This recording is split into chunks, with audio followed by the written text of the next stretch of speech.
And we are back. We're back, bumblebees. Oh, there you go. Bumblebees. We are going to be interviewing somebody tonight, guys. I'm going to be doing a whole lot of camera switching back and forth. So this is going to be a very interesting live stream. We have on Zoom call. Let's see if all this is working the way that it's supposed to, because it never ever just goes the way I want it to go. We have Zach from the Help My Unbelief Podcast. Yes, you can hear me now? Yep, I can hear you now.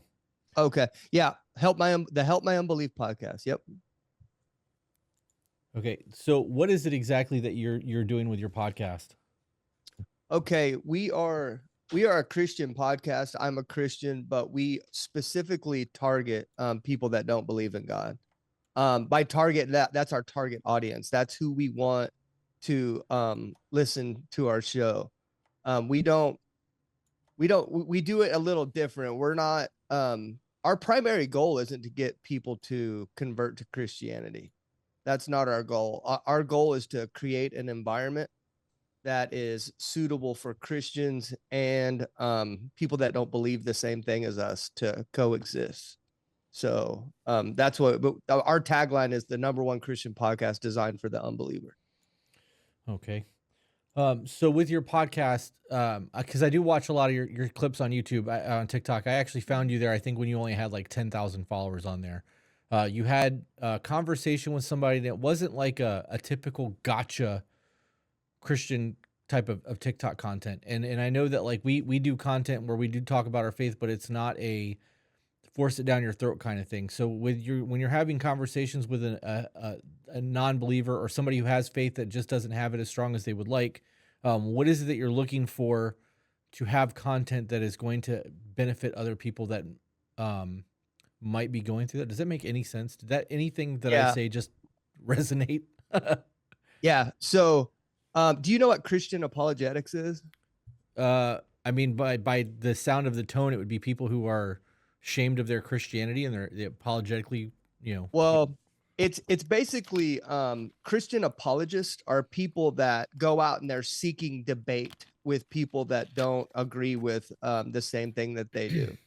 And when I first started this podcast, just because of the environment that I grew up in and because of me being a Christian, I started reading Christian apologetics books and I started to become an apologist for Christianity. And I started in this like debate culture, and I just prayed to God because I don't have that in me, man. I'm a pretty passive individual when it comes to like confrontation with people and stuff. And I was like, I just prayed to God. I was like, God, this isn't me, man. This isn't me. I can't do this. And I heard him say, he said, just do it Zach's way. And so what you see now is that's my way. I don't want to argue with anybody. I don't want to debate with anybody. I understand how hard it is to believe in God today. It's hard. It's difficult.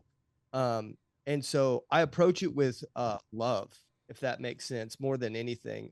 Just love and understanding rather than debating and trying to debunk people and prove them wrong, because we're all experiencing life through a different lens. You know what I mean? Right. Okay. So that makes sense. So like I said a minute ago, a lot of our content is not faith-based, right? Our content does have a Christian overtone to it because we are followers of Christ, but we don't want to force religion down people's throats. So are you finding that having those kind of conversations with people is being taken that way? Because it is hard to have a conversation about faith without people getting defensive, right? Specifically they get on the defense about it because they don't want to have the conversation because it's a problem now. Like it's hard to have those discussions. Well, take my co-host, for example. We call him like basically the modern day Peter. Larry is my co-host because he loves God so much that when you talk crap about God or if somebody says something negatively against him, he gets fired up. And so it's a struggle. It's a struggle for him every time we talk to somebody not to like rip their heads off. And so it's something that we have to monitor closely every time that we go on. We have to make sure we're treating people with respect and listening, because that's our number one compliment, is that we listen to people. And so it's something that we battle with. Like, Larry takes it as some people are like taking shots at God, and it bothers him. Just like in the Bible, it talks about when people came to arrest Jesus, Peter took a sword out and chopped their ear off. And was basically like, you're not taking Jesus. Like, you're not going anywhere. Right. And then Jesus ended up healing the guy's ear and saying that, like, hey man, this is what's got to happen. You got to let me go, or whatever. And Larry's a lot like that. Like, don't talk about Jesus like that. But when you're interviewing a Luciferian, I mean, they're gonna have some bad things to say about Jesus, you know. And so you have to learn how to take that. And you know, we're on episode we're about to shoot episode 52 this week, and he's gotten really good at it. He's gotten a lot better, but it is a struggle every time we get a phone call on. It's a struggle every time to have a decent conversation, but what we've managed to do it. So Are you actually getting conversations with people that are like, I got to be honest, I don't have time to watch a lot of podcasts. no, And I understand. it's crazy because this is what we do. We should be Yeah. listening to find out what the new things are happening, and we don't. It's so hard, man. I own a roofing company, and I run that. This is a ministry, and so it's so I don't listen to my own show. I don't listen to my own show. Yeah. I don't have time. So We don't either. We only when we have to edit do we actually hear it. But yeah. so with your phone calls, are you getting people that actually want to have intelligent conversations, or are they just trying to be argumentative? Because I would imagine that would wear on you, you know? I would probably hang up the phone if somebody wanted to argue. I probably wouldn't have a conversation with them. So every episode we'd have, I'd say like less than 5% people want to, you know, in the beginning, it was a lot harder because people didn't understand our mission. Now people understand our mission, and they know straight off the bat. And if you ever like, when you get a few minutes, go and listen to the beginning of the phone calls. I always kind of set a precedence, be like, hey, this is Help My Unbelief Podcast. We do not debate here. We will not debate you. I don't mind getting into conversations like, this is why I don't believe in God, and this is the experiences that I've had that made me not believe in God. That's okay. And then I'm going to tell you my experiences. But if this starts getting heated and upset, we're cutting it off. And then if you're coming on just to debate, and I get that from you, I would hang up the phone. I'm not doing that. That's not my mission. I'm bringing you on, and I'm showing you respect. I'm giving you a platform, which that's kind of scary, man. Having a Christian podcast, and you're letting people sit there and talk about witchcraft for an hour.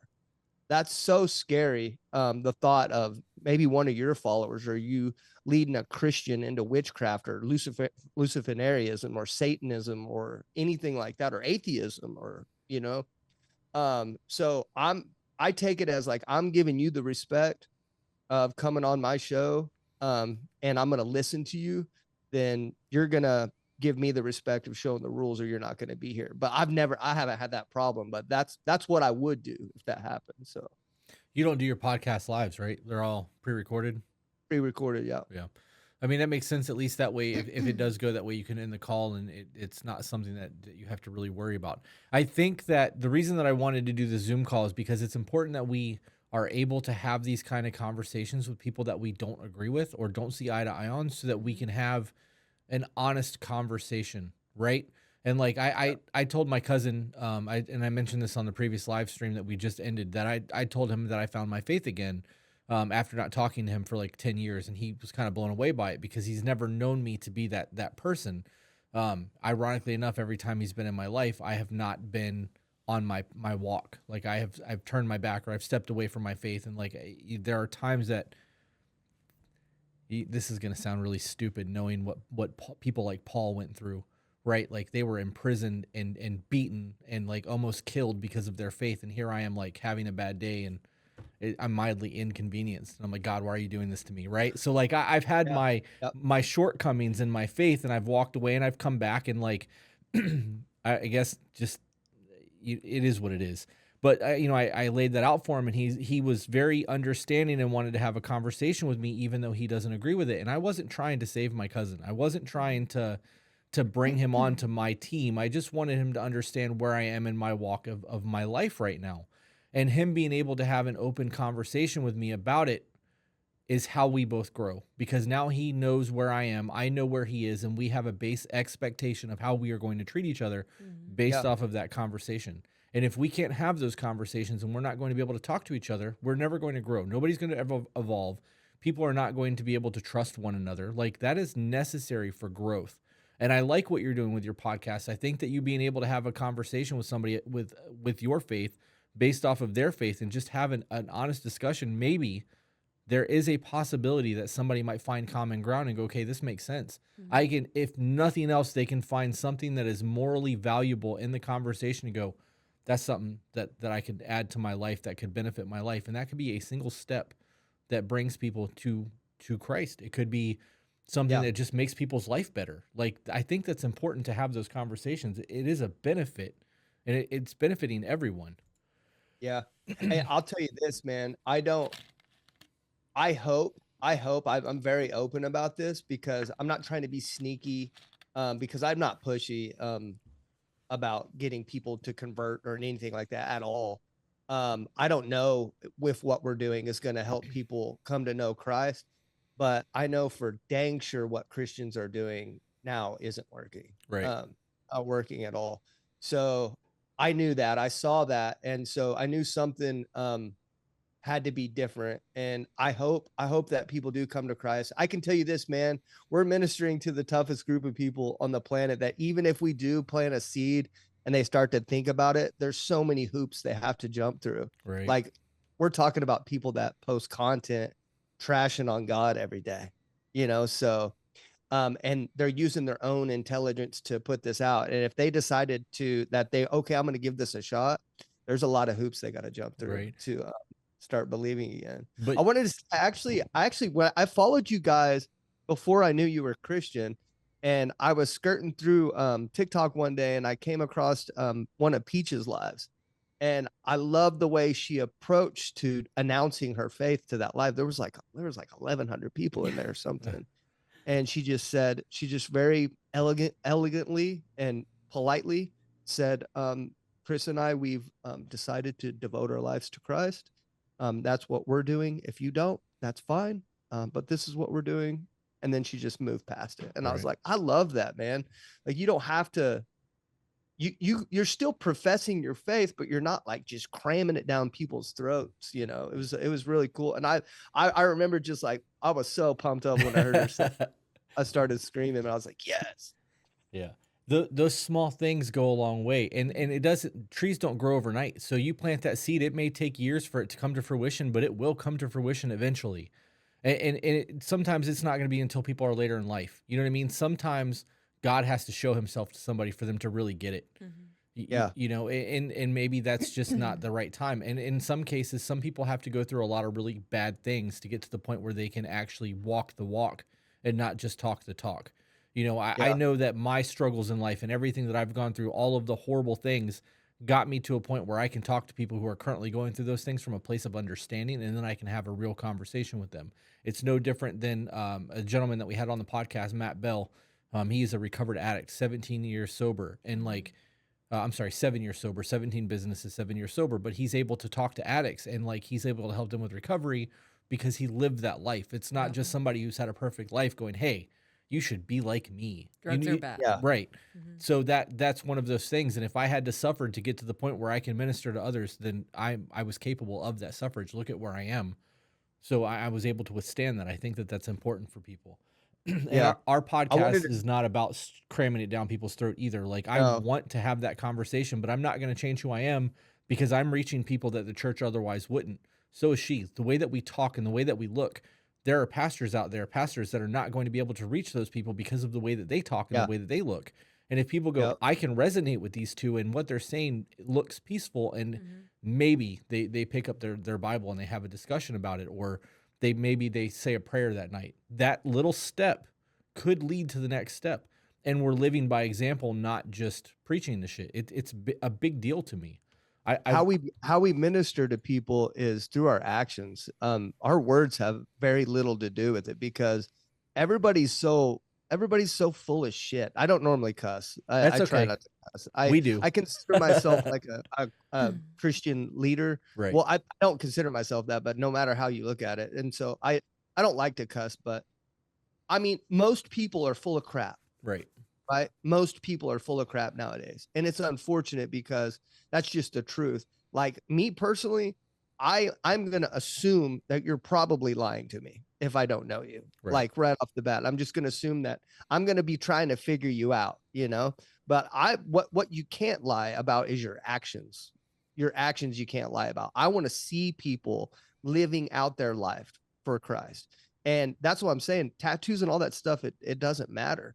It Right. doesn't matter like whether you have those or not. Like, how are you living your life? Are you devoted to Christ?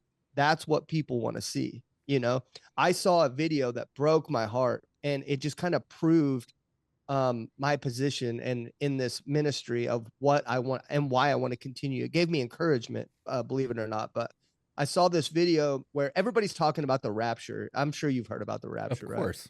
There's Like, you know what the rapture is. there's Okay. actually, believe it or not, Revelations talks about 3 separate raptures, but people are they really talk about the rapture in terms of the The grand rapture. yeah, people being transformed and taken, but there are 3 raptures in the book of Revelations, not just one, to be clear. So Yeah. yes, I have. Well, so the rapture, right? So the rapture, with all this talk with Israel going on, alien site and stuff like that, talks of the rapture have come up. Well, as you know, I talk to a lot of atheists and agnostics, so my feed's full of those people.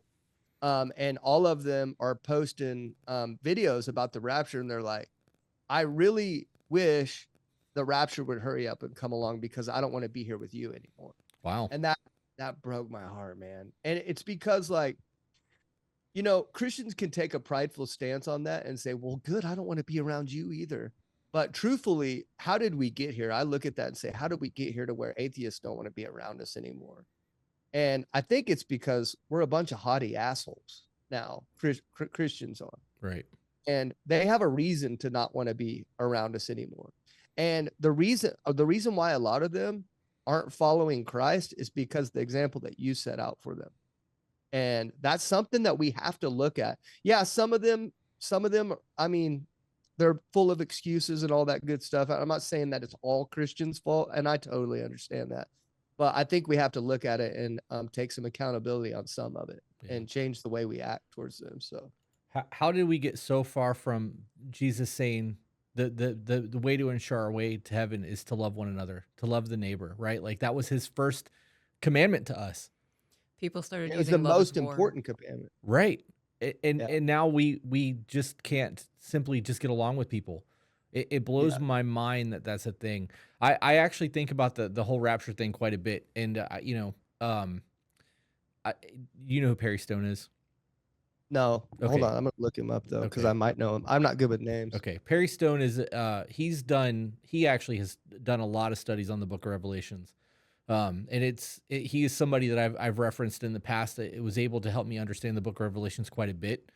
But when I think about Revelations and I think about people who say, like, you know, like you said, you know, I can't wait for that to happen because I don't want to be here with you. You guys have no idea how bad it's going to get in the event that the book of Revelations is taken the way that we take it, right? Because we translate the word the way that it's been translated for us to understand it. And if it's actually going to be that way, that tribulation period that happens after the rapture is going to be horrible. It's going to be horrible. Yeah. And then the I think world's it going to says end something anyways. no human has seen a time like that before in human history, and then there will be no time like that Right. in the future. That's scary for sure. You know what the craziest part about the whole rapture and the tribulation that blows my mind is? And when you read it, it says, like, after all that stuff happens, it says that there will still be people that don't believe in God. Right. And I'm like, how, dude? How can all that crap happen? All those Bible prophecies be fulfilled, people disappearing. I mean, water's turned into blood, all this crazy stuff, and there's still people that won't believe in God. Right. That's crazy to me. I can't fathom that. What's crazy to me is that, so the first rapture is going to be the one that everybody knows about. The second one is going to be the witnesses at the Wailing Wall. And the third one will be when God comes back and gets the people who still actually have faith at the end of that before he destroys the world. Like, there's that, like, the last grabbing of people. How many people could that truly be? Because it's prophesized that people are not going to follow after the first rapture. So if we Yeah. know that's the case, he's coming back as a last ditch effort. Like, please, I'm fucking pleading with you. Yeah. This is the Yeah. last chance to come be with me, because after this, and you can translate hell however you want to take it. I believe that it's just going to be the lack of your presence with God, right? So You believe A it's wandering soul. yeah, well, nothingness. Oh, you believe you'll still have consciousness? No, I think that's the difference between a lot of people. I don't believe fire and brimstone hell. I think hell Believe in is annihilation? I think it's complete annihilation. I think that it is darkness. It is nothingness. You will not have. It's just gone. Like, I hope you're right, man. I do too.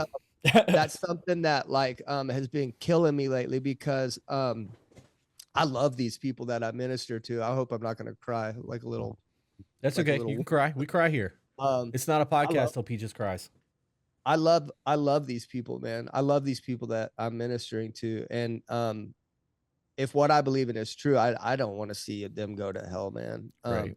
Like I just put a atheist doing my clips on here. Like I'm closer than them. What I don't just talk to them during the phone call and then just forget about them. Like I talk to a lot of these people. I talk to some of them ongoing. And after we talk to them, and some of them are my friends, so like Right. I'm a lot closer. I identify with them more than I do with most Christians, to be honest with you. That's why we don't call ourselves Christians. We're followers of Christ. We have a relationship, not a religion. Yeah, I saw you saying that the other day too. I listened to you say that the other day. And I identify with that as well. As far as the groups of people go, I probably get along with unbelievers a lot better than I do Christians. I feel more comfortable around them. Right. But the difference is I just I've had too many experiences with Christ to not believe anymore. So Right. yeah, I love these people, man, and I hope you're right. My executive producer, or just my producer, he believes in annihilationism as well. There's just some Bible verses that I'm having trouble getting around for the existence of an eternal hell. But then that could be spin that's just for the devil and his angels too. So Yeah. I hope you're right, man. Yeah, me too. Because the idea of people that I love burning for eternity does not sound like something that I would want to witness. And in the event that we're able to actually look down and see that, that's not something that I would imagine a lot of people would be able to tolerate. And I don't know if that's actually a thing. You hear so many stories and different people's ideas of translation and things like that. So and I don't speak Hebrew, so I don't read Hebrew. I don't know what the original translations of things was. My adopted mother is actually learning Hebrew so that she can better understand the word. And I think that's awesome, which is why when I have questions, I call her instead of, Joe Blow preacher down the street that is just, regurgitating things he heard. Well, that dang sure wouldn't be a perfect environment if you knew someone you loved was burning in hell for eternity. Right. That wouldn't be a perfect. There is one Bible verse I remember reading. It says that they go down to the pit or the Sheol and no one will remember their name. Okay, that makes sense. So that leads me to believe that's possibly that you won't remember them, but still that doesn't set well with me either. So you're just gonna let me forget that they exist, and it just doesn't seem very nice. You know what I mean? What does that speak on to our legacy though, right? Because most men, and this is an ego thing, right? Most men want to have some sort of legacy. You see all throughout history, this is why your name won't be remembered, right? Like we want to be remembered. We want our great grandkids to remember how great of a man we were. And to have our memories stricken from people and not to ever have existed, that's scary in itself. Well, that's part of the Hispanic culture. That's why they have like ofrendas and the Day of the Dead and whatnot. And if you're not celebrated on the ofrenda, you're forgotten, and that's when your soul truly dies, when no one remembers you in life. Wow. I had a prideful issue recently with Christianity, was the fact that whenever you die and you go to heaven, technically God doesn't see you. He sees Christ in you. That's what Christ did. Christ died to cover your sins. And so I remember I was praying to God. I was having trouble with that. I was like, man, why am I not good enough? Like, that's a prideful issue. It's like, I want you to see me. I want you to see Zach. I don't want you to see Christ. You're seeing Christ in all of us. That's kind of lame, And I remember I was on the phone with one of our guests, and God answered my question. because that guest had the same question. He's like, why does God have to see Christ? Why can't he see me? That bothers me. And then I remember John 3:16. We all know that Bible verse. For God so loved the world that he gave his only begotten son, that whosoever believeth in him shall not perish but have everlasting life. That Bible verse hit me and I go, oh, wait a second. And so God answered that guy's question and my question at the same time. And it was cool. So the reason why God has to see Christ is because of sin exists, and God is a fair and just God, and he has to punish sin equally, no matter what. So the first action wasn't God loving Christ. The first action in John 3:16, for God so loved you that he sent Christ. Right. So he loved you first. He loved you first. That's why he sent Christ. And I was like, oh, so technically God loved you before he decided to send Christ, which was his son, which he was, obviously in high esteem. So I thought that was kind of cool. Still kind of sucks. He can't be like, what's up, Zach? Yeah. And I don't know how it's going to be in heaven. It's kind of a prideful moment. Like, I want you to see me and be like, what's up, Zach? Not like, I don't know how you feel about that, but I'm now envisioning that piece of Christ like a room key card. Yeah. Like, because there are people who reject Christ and they're just throwing away that key card. Yeah. So when you get up to heaven, him seeing Christ in you is like, oh, okay, I see you got that pass key. Okay. Yeah. Hearing that though, seeing Christ in you, I think that the point of that is that he wants to see that you have lived Christ-like. Mm-hmm. I sent someone to show you the way. You either followed and did what we commanded and you're good, or you don't have that Christ-like quality, and I don't see that in you. And, that would make sense to me as well. I like that. I mean, you want to be disciples of Christ, and you want to be like him, So I like that idea.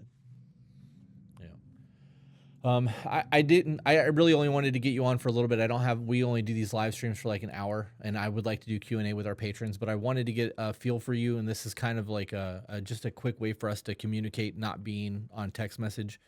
I can't wait. Before you let me go, hold on. Okay. I got to tell Peaches this. Okay. Well, before you do that, I can't wait until you actually come down here or in studio, because I know that we don't do a lot of religious content, although we're asked for it. We do have people that actually want us to do content like this. So are you nervous about it? Not at all. Not at all. So, okay. Full transparency with you. When we decided to do the podcast, we prayed about it before we did it. And I told God, if you want me to do this podcast, I will do everything in my power to make it successful, but I want you to take the reins. You work your magic through us, and if there's a message there, we'll do the message, we'll deliver it, we will speak the way that you want us to speak, and we will do the things that you want us to do, and we blew up overnight. Like, it went from nothing to 100 quick. And that's the amazing thing of letting God work through you and not being combative, So yes. I'm not afraid to talk about religion, but I don't think that that's how God wants us to proceed, which is why it hasn't been put on my heart by the Spirit to quit cursing yet. If God's like, all right, that's enough of the potty mouth, I'll stop. But until I have that, I don't feel the need to do that. So when I tell somebody the way that I speak and God is still touching hearts, like, who am I to question that? Now, there are people like you who are like, I don't like to cuss because of the way that you are perceived by the world. I understand that, but God hasn't called me to stop doing that yet. So until I do, I'm going to continue to do what I feel God is telling me to do. And that's times, the thing. Like, have you ever been convicted by the Holy Spirit to stop something? Not Just really. Anything. Not really. No. But that's all I'm saying. Like, but do you trust that if God wanted you to quit something, he would let you know? He'd figure out a way to let you know. Yeah, absolutely. Yeah, that's what I'm saying. Like, God hasn't put it on my heart to quit cussing yet either. But I know there's many Bible verses talking about how you should, like, what you say is important, And so I figure, well, and also my sweet little pastor watches every single episode of my show. And so that's a big reason too. But like, I've had to edit a few cuss words out, but like, I feel like I have taken inadvertently, I've taken a Christian leadership position. And so I just try to be careful of what I say. But I think personally, you can relate to a lot of people. I'm not saying cuss on purpose. I don't want to say that. Right. I know what you're saying. You get what I'm saying? Like, I don't have an issue with it. Like, I never, just because you cuss, I never thought different about you in any way, shape, or form. Did you see the video that I posted the other day about the intent behind the word versus the actual word? Yeah. Okay. That's the way that I view that. Like I believe I can say the F word in a multitude of ways, and not all of them are nasty. And when I use it in a nasty manner, that is where the issue comes in, right? Like if I look at my wife and I'm like, I fucking love you, I don't think that that's a negative thing. Like there's a positive tone to the word. And I think that God That understands adds the some intent. steam to it. Right. Like it probably makes her feel better that you said that. Right. Like it kind of amplifies it a little bit. Yeah. So I think that that's an important thing. So I made that video, and again, until like that's put on me by the Spirit to change, I don't think I'm going to. What was it that you were going to tell Peaches? Okay, ready? Yes. Peaches has posted like a couple, or you guys have posted videos where she was just talking about how she holds you in high regards and stuff like that. Okay. Ephesians 5:25. Let's just start here. Husbands, love your wives just as Christ loved the church and gave himself up for her to make her holy, cleansing her by the washing with her water through the word, and to present her to himself as a radiant church without stain or wrinkle or any other blemish. In the same way, husband ought to love. Hold on a second. Where was it? I had it earlier. This is stupid. I do the same thing. This is stupid. It was talking about how you should treat your husband and how you should hold him in regards and make him feel and stuff like that. And I was like, that reminds me of Peaches. And I want to tell her that, but I'm an idiot and I lost it. So I never, not once in my life, would have ever thought that someone would be able to correlate a Bible verse to me. Yeah. That's crazy. That makes me feel good. You should look it up. I'm so disappointed that I lost it too, because it reminded me of how you hold Chris in high esteem and stuff like that, and how you choose to submit to him. And that's in Ephesians. It talks about women submitting to their husbands, and I think that has there's been such a negative connotation to women submitting their husband, and I think you're trying to kill that. You're like, hey, I can still be a strong, independent woman that lets my husband have the reign. You're letting him have the reins, and it's probably because he's done something to prove to you that he can be trusted with that role. We actually talk about that quite a bit, and that's something that normally doesn't make it to clips. That's something that gets put into the long format content, because you are supposed to love your wife the way that Christ loved the church. And we are supposed to be the body and they are the neck. Like, we are supposed to lead and they are a support system. It doesn't say, though God gave Adam dominion over everything, he created Eve to be a helper.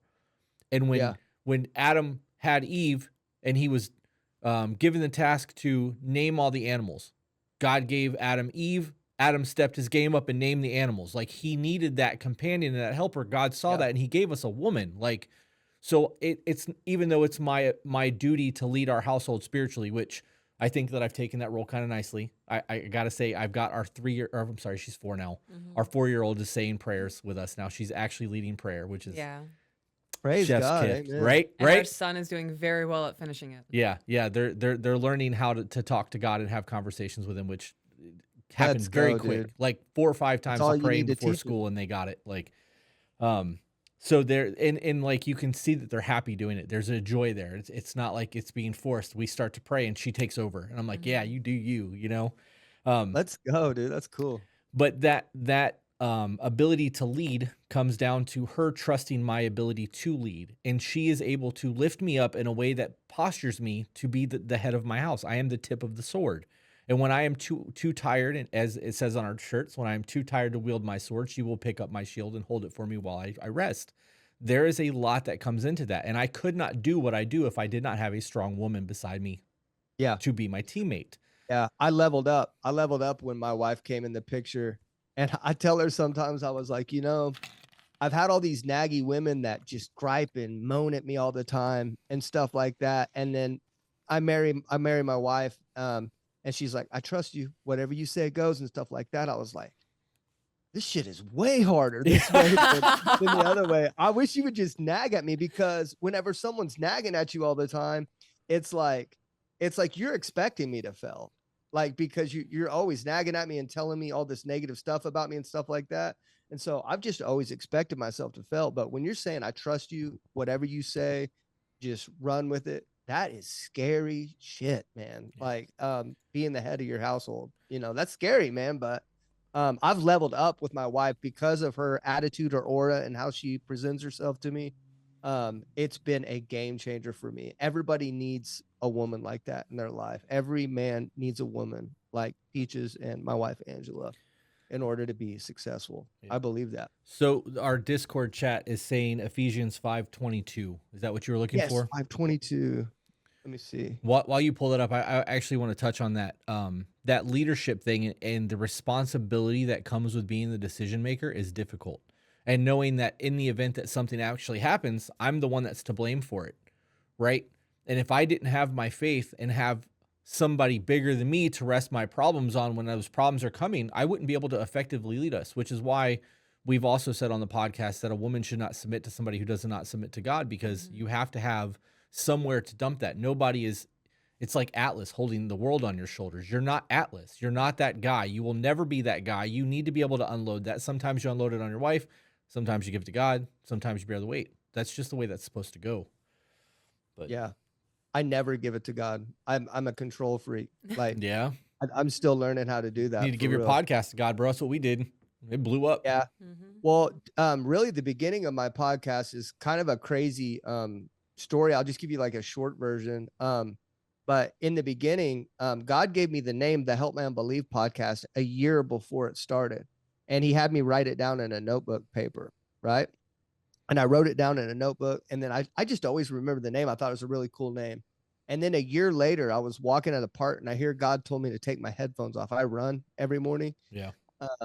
And he told, I'd never heard that before. Take your headphones off and walk. I talk spiritually to God. You may think I'm crazy, but I'm very spiritual person. And so I turned my headphones off and I started walking. And then I heard God say, the only Christian podcast designed for the unbeliever. And then that's when it started. Boom. My wheels started turning like, oh my gosh, like, because in sales, you got to think, and I don't want to think of this as sales, but in order to sell something, you have to have a hole in the market, right? And I started thinking instantly, I was like, every Christian media is designed for a person that already believes in God. Right. Like that's who it's designed for. I was like, why not design a Christian media that's specifically designed for a person that does not believe? And so that's what God's plan was it for. This is all God's plan. But yeah, I don't know why. Maybe because am I younger than you, Chris? I'm 43 this year. Maybe, yeah, I'm a little younger. Maybe I'm not ready to handle the type of audience you have and stuff like that yet. I don't know what the deal is, but either way, that cross that you're carrying is a big one. If God tasks you to something difficult and you took up your cross, I mean, you did exactly what you're supposed to be doing. So maybe you need to go through some trial and error with social media, and maybe there's technical stuff that you need to learn. I mean, there could be a lot of small things that just need to fall into place before God puts more on your plate. But I'm glad that he tasked you with that and not me, because I don't know if I would have been capable of doing that. I think that I would have gotten frustrated with those conversations, and I think that I probably would have failed in that. So it's hard, but I love it. Like I do think God knew what he was doing when he picked me, because, and I'm not trying to be arrogant with that, but like, I don't know many people that could sit there. Like, I really like, I've always wondered, I'm like, why am I not feeling like a sense of failure here? Because one of the goals is getting people to turn to Christ, right? Well, that's not really happening. Why am I not like, that's not one of my goals. That's why it's not one of my goals. It's to spread the good news and to spread the love of Christ, what Christ intentionally set out to do. And so just what God's doing with my demeanor and everything, like he's changing me as a man and as a person. And it's just really cool to watch him do a work in me too. We're actually fixing to drop episode 52, our 1-year show. We're going to not have any guests on for the first time. And we're going to talk about because we're always focused on the guest and how, what their story is and all that stuff, but we're not going to have a guest on. and we're going to talk about our experiences and how this has changed us and made us feel as Christians, as men, over the last year, just to give our audience that, Yeah. We've experienced that change quite a bit. That's been a big part of what we've been doing, because we've had conversations that people would not have in a lifetime, right? Because we are taking the responsibility of other people's shortcomings and then having discussions about it, and it's heavy. So we get to learn how we would react in those situations, and we were able to work through them and thought process. So I've got 10 months of actual work with the podcast, but I've got 10 years of knowledge on how I need to communicate with my wife because of that. Yeah. So I don't know. It's a beautiful thing, and it is definitely a benefit. This podcast has changed us a lot. And Zach, one of the guys that's in our Discord today, told me that you can see the change in who we are over the last 10 months just by watching the content. And I think that's a dope thing too. I feel like you guys are getting like stronger, and you can see it pretty heavily in your content that you guys are getting stronger for sure. I can definitely see that. Yeah. That's crazy. And that's pretty cool to watch too. I remember me and my wife, when we first got together, we saw how happy we were like with you guys. And we sat down and we talked about it. We're both happier than we've ever been in our life. And does this go away? Does this go away? And we both said it doesn't have to. No, it doesn't. What you have to do is stay this way forever. You just got to keep doing the things you're doing right now forever. And it's really not that hard. You want to stay happy? Keep doing the things you're doing right now. Yeah. You know? Yep. And you gotta so I have said, I'm gonna go back to our cameras.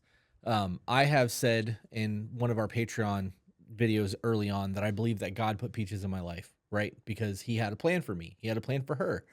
And had I rejected that and we not done the things that we did, we wouldn't be doing the things that we were doing. We would not have leveled the way that we did. Right. And all of that is a choice, right? We chose to do the podcast. We chose to pursue each other. We chose to court instead of just treating it like a hookup.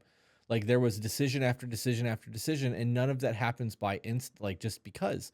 And then the hurricane hit, and Hurricane Ian, dude, you want to talk about seeing God at work? Did you ever hear this from us? Are you familiar with this? Okay, real quick then. Hurricane Ian hit. We live in Port Charlotte, Florida, which is where Hurricane Ian hit. Every house in my neighborhood was destroyed. There were very few that were standing untouched. I called my mom the night before and was like, look, we're evacuating. I need you to pray over my businesses and my house. I need you to get all your prayer circle together and do the thing. I need protection over my home. We left toys on the back porch, like small tricycles and things that we didn't think to grab. Spins. Yeah, because we left at 11 o'clock at night. Yeah. We came back after 14 hours of storm dumping on our 120 mile an hour winds. Nothing moved. Oh, wow. Nothing moved, bro. Tricycles were where we left them. Sit and spins were where we left them. Plants were where we left them. We lost a solar panel, which still worked. We took it out of the water and plugged it back in, and it worked. Wow. Nothing was destroyed, and we lost a plastic $14 salt tank lid. That's it. My house was completely untouched. Wow. Didn't even have to file an insurance claim on that bad boy. Well, I ended up doing an insurance claim because a tree branch scraped my roof.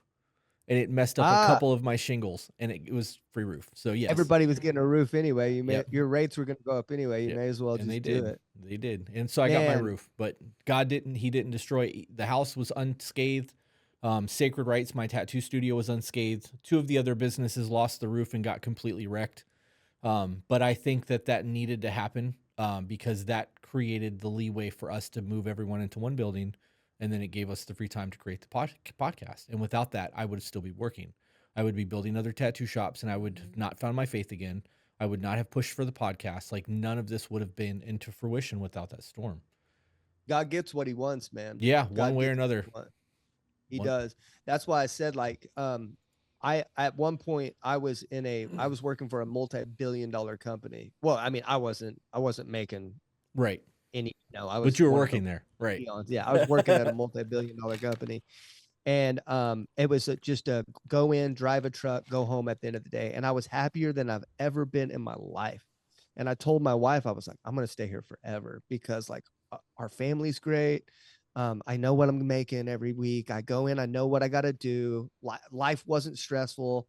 You know, I was running 45 miles a week. I was marathon training. I was skinnier than I'd ever been. I was in shape, and just everything was so good. I didn't have any stress, but I wasn't moving forward. I wasn't moving forward. I was praying and stuff like that. And God's like, this isn't good enough. And I'm like, sorry, dude, I'm staying here. He was like, no, you're not. And I was like, yeah, I am. I'm staying here forever. And he's like, no, you're not. COVID happens, right? This company, one of the most successful chemical companies in the world, you would know who they are. You probably see them on your hand soaps and everything, Ecolab. Oh, yeah. But this company starts to tank, and they went through like 16 rounds of layoffs. And I was one of the newer people, but because I had gotten so good at my job, they waited to lay me off. I was pretty efficient at it. But that 16th round came along and it got me. That layoff got me. And then that was the last round of layoffs, and that company went right back up. And I got to thinking, I was like, you know, God's crazy enough to tank a company like that just to get a guy out of there to serve his purpose. You know what I mean? And you know, he does stuff like that every day. It says he leaves the 99 to go after the one. Yeah. You know, he does. God doesn't care about your multi-billion-dollar company. He cares about his children, and he cares about what they're doing to further his purpose. You know what I mean? And I keep sounding arrogant in this thing, but I'm not trying to say that happened, but I always wondered, I was like, was God just like never going to allow me to stay there and be content? And like, he wanted me to move forward. I don't know. I've always thought about that. He would have destroyed that whole company. I Get him out of there. But 16 rounds of layoffs is insane. It's important that the leave the 99 to save the one is exactly what a shepherd is supposed to do if he loses a lamb, right? Like, that's the whole point of that. And to think that we have free will, you could have absolutely like, no, I'm still not doing it. And you could have went and done something else, and imagine where your life would be, and the trials and the obstacles that you would have to overcome to climb out of that. Because I don't know. Things go so much smoother when you're like, okay, whatever you want, man. I got you. Like, you know, you put this in front of me, heard, you know. I wish it was easier to just submit and move along. Like everybody, like I'm very open about my walk with Christ in my podcast, and God wants me to do something right now, and I'm telling him no. And I'm very open about that on my show. And it's something very simple. I won't go into it just for the sake of time, but it's something very simple. And then somebody commented recently, they're like, Abraham literally was willing to sacrifice his son, and you're not willing to do that? And I was like, listen, what the Bible doesn't tell you, from the time that God told him to sacrifice his son Isaac all the way to the time that he submitted and doing it. That's what the Bible doesn't tell you. I doubt Abraham was like, okay, cool, I'll grab the knife, let's get out of here. You know, right. I'm sure that didn't happen. I'm sure there was a lot of back and forth and like, what are you talking about? Let's not do this. I don't want to do this. Don't make me do this. This is my son. Why would you give me my, you know, I'm sure there was a lot of that. So we're all humans, man, and we all experience life differently, but relatively the same, you know, and I'm sure we all struggle with that in between point right now. So it's all a walk, you know. We all struggle with submission. My pastor Gary, though, like he seems like he does just fine, but I'm sure he struggles too. Yeah, but. Yeah, I'm sure. All right. Did you want to cover Ephesians 5:22, or you want to wrap it up? Yeah. Okay. So, well, it's just, this one is just given instructions. Wives, submit to yourselves to your own husbands as you do to the Lord. For the husband is the head of the wife, as Christ is head of the church, his body, of which he is the Savior. Now, as the church submits to Christ, so also wives should submit to their husbands in everything. Husbands, love your wives just as Christ loved the church and gave himself up for her to make her holy, cleansing her by the washing with water through the word, and to present her to himself as a radiant church without stain or wrinkle or any other blemish, but holy and blameless. Yeah, that wasn't, it's somewhere around here. I won't sit here and try to find it, but it was describing exactly what a woman should do. Okay. Um, I want to point something out real quick since you had that pulled up. And it's something that's going to, we started doing Sunday scripture episodes with my mom. And the next episode is going to be on this actual chapter. And when you look at the instruction given from God to a woman, followed by the next chapter given from God to a man, and what you're supposed to do, the list that we get is really, really long. Yeah. And the list you guys get is very, very small. Like those chapters are very, very different in size because God is like, love your woman the way that Christ loved the church. Keep her, free of blemish. Make sure that she's safe. Make sure that she's protected. Lead her spiritually.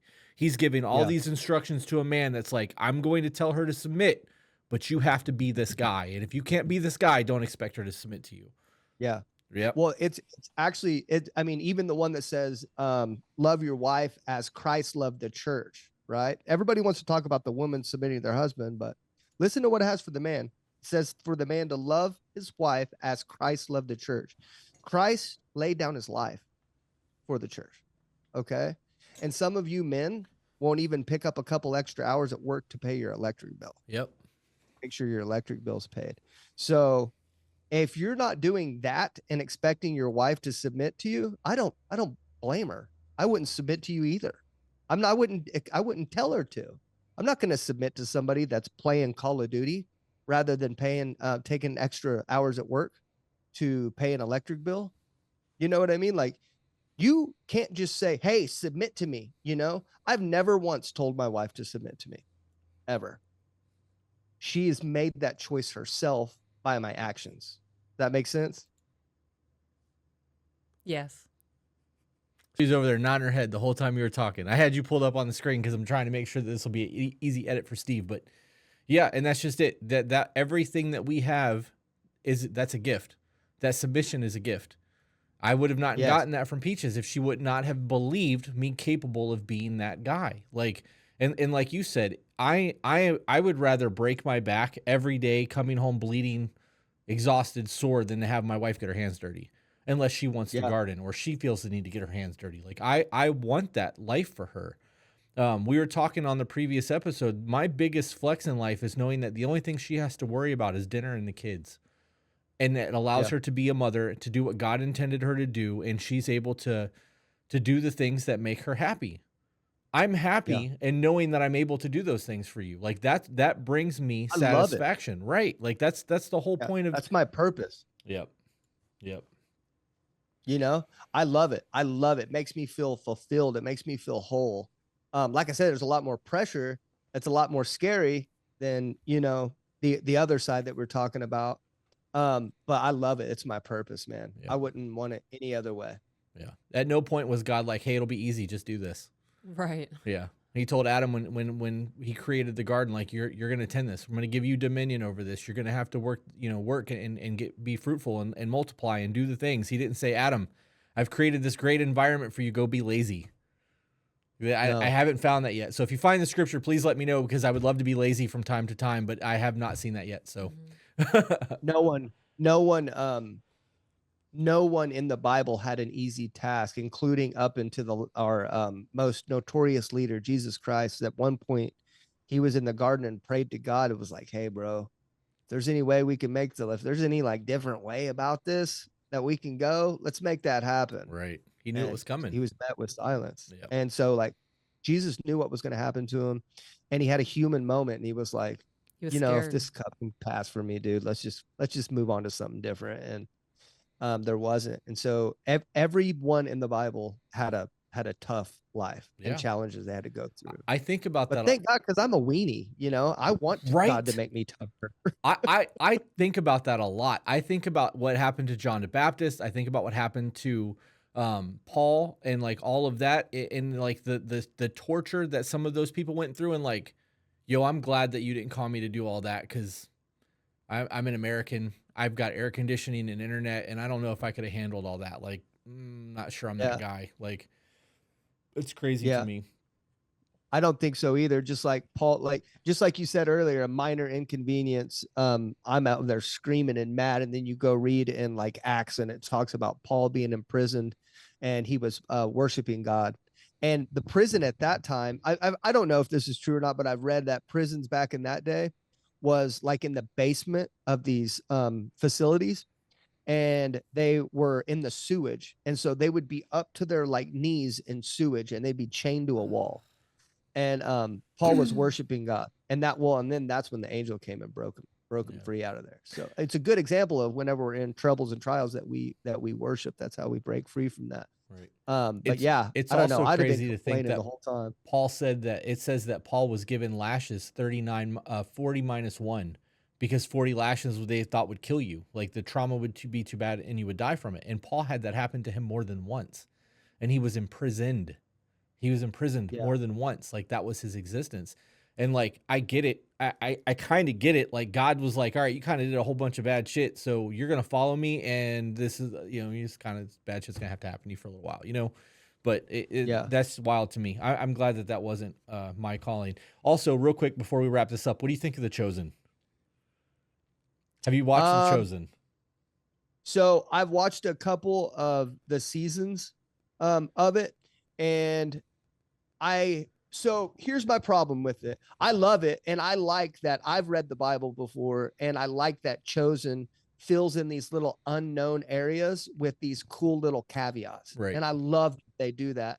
But the only problem I've seen from that is which this really isn't the Chosen's fault. Right. But it's a people thing. I know where you're going with this. Haven't read the Bible. Yeah. And they say that that's the truth. Right. I did not know that this happened. It's like, well, it didn't happen, but the Chosen just kind of filled in these little unimportant spots that's not listed in the Bible, So, but that's really not the Chosen's fault. That's really people's fault for not reading the Bible, Right. But so I like it. I love it. I'm actually a big fan of it too. And it's funny to see people like Matthew, who they made look like he has Asperger's or he's on the spectrum. Like they gave a character to the personality to make the show palatable for people. But there are a lot of times in that show, because I've also read the Bible, where I'm watching the shit and I'm seeing things happen, and like the miracle where the lady who was bleeding touched his robe and she was healed, and like her faith did it. I'm over on the couch sobbing, right? Because to have that kind of faith to think that like all I have to do is touch your clothing and you will just take care of everything. Like that, I don't know. Jesus felt the power go out of him. Yeah, and they showed it in that show. Like they showed him like, who touched me? Like I felt my power go out.